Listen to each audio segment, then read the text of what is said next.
Basic से हम high and की तरफ आ पाएंगे। तो एक होता है अनसीमेंटेड और एक होता है सीमेंटेड। मैक्सिमम जो करा जाता है दोस्तों वो किया जाता है cemented knee replacement surgery.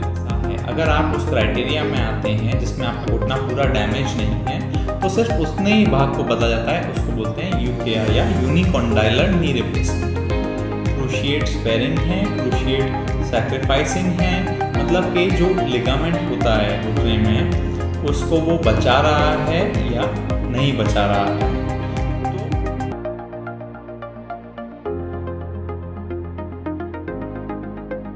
Hello friends, my name is doctor DP Sharma और मैं कंसल्टेंट जॉइंट रिप्लेसमेंट सर्जन हूँ।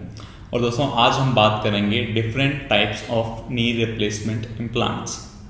तो जो घुटने की प्रत्यारोपण सर्जरी होती है दोस्तों, नी रिप्लेसमेंट जिसको बोलते हैं, इसके कई तरीके के इम्प्लांट्स आते हैं मार्केट में।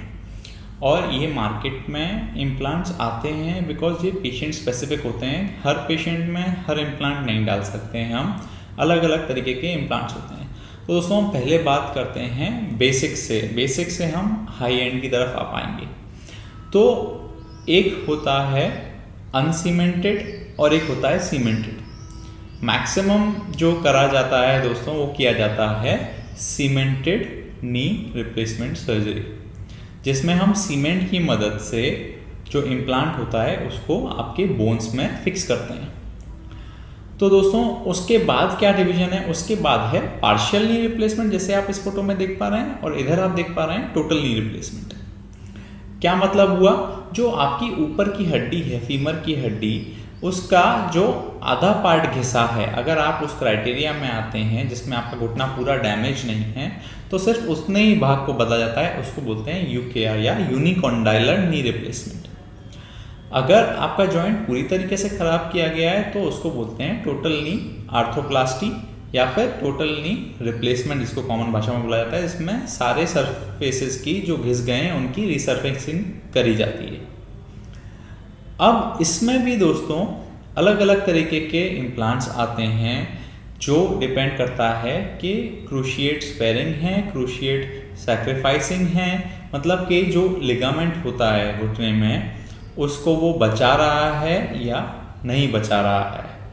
तो ये सर्जन टू सर्जन प्रेफरेंस होती है, पेशेंट टू पेशेंट प्रेफरेंस होती है किस तरीके का इम्प्लांट यूज़ करा जाएगा। फिर हम आते हैं, बात करते हैं दोस्तों प्राइमरी और रिवीजन इम्प्लांट्स में। प्राइमरी इम्प्लांट्स मतलब कि ये जैसे आप देख रहे हैं, ये इम्प्लांट हर नी रिप्लेसमेंट में मोस्टली 80% नी रिप्लेसमेंट्स में ये काम कर जाएगा। ये एक नॉर्मल नी रिप्लेसमेंट का इम्प्लांट है।